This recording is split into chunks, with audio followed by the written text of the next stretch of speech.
Bonjour, avec le ministre de l'Intérieur, nous sommes venus aujourd'hui au centre AFPA de Ris-Orangis parce qu'aujourd'hui c'est la journée internationale des réfugiés et qu'on voulait voir ensemble et saluer l'action qui est faite dans le cadre du programme HOPE. Le programme HOPE, c'est un programme copiloté par le ministère de l'Intérieur et le ministère du Travail et par le secteur privé aussi qui est très impliqué et qui permet de résoudre deux problèmes, de faire de deux problèmes une solution. Nous avons un sujet qui est les métiers en tension. On cherche dans beaucoup de métiers des qualifications, des compétences qu'on ne trouve pas. Et de l'autre côté, on accueille des réfugiés en France, mais les accueillir, c'est une chose. Les accueillir vraiment, c'est leur permettre de se former aux Français à un métier et d'avoir une insertion professionnelle. C'est le cœur du programme HOPE qui est important puisqu'il permet de former 1500 réfugiés par an.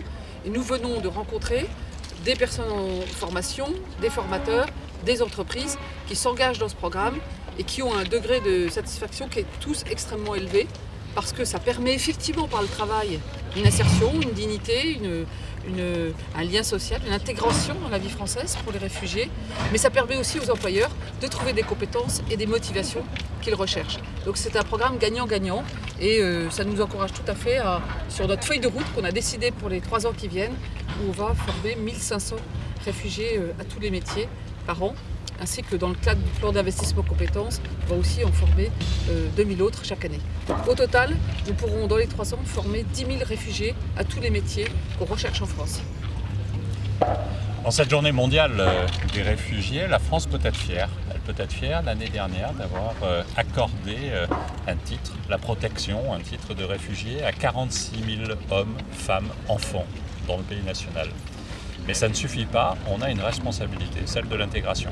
L'intégration implique un effort accru, par exemple pour la maîtrise du français. Et nous avons voté et nous avons les moyens aujourd'hui de garantir cela avec une très forte augmentation du nombre d'heures accordées à chaque réfugié pour réussir ce début d'apprentissage. Et puis ensuite, il faut aller vers la vie, et la vie, elle implique aussi des métiers et des formations professionnelles. Et ce que nous voyons ici avec le programme HOPE, avec l'engagement de l'AFPA, ce sont des entreprises qui sont mobilisées. Des entreprises qui financent 70% du coût de ces formations. Elles sont mobilisées parce qu'elles ont des besoins.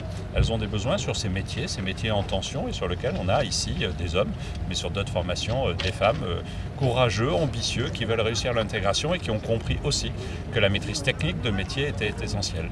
Et donc on a ici un dispositif qui est gagnant-gagnant, gagnant pour notre économie, gagnant pour notre pays, qui s'honore d'accueillir des réfugiés, qui s'honore de les protéger et qui s'honore aussi de les former. Et on a vu de belles expériences de vie, des gens qui ont retrouvé espoir et qui vont travailler dans des lieux très symboliques comme l'Opéra Bastille, par exemple, dans les témoignages que nous avons eus, qui montrent qu'au fond, la France s'honore, mais la France a aussi un intérêt de faire en sorte que ceux qui sont accueillis soient formés, soient accueillis, soient hébergés et puissent trouver le chemin normal de la vie et sortent ensuite de ces temps de formation pour travailler normalement.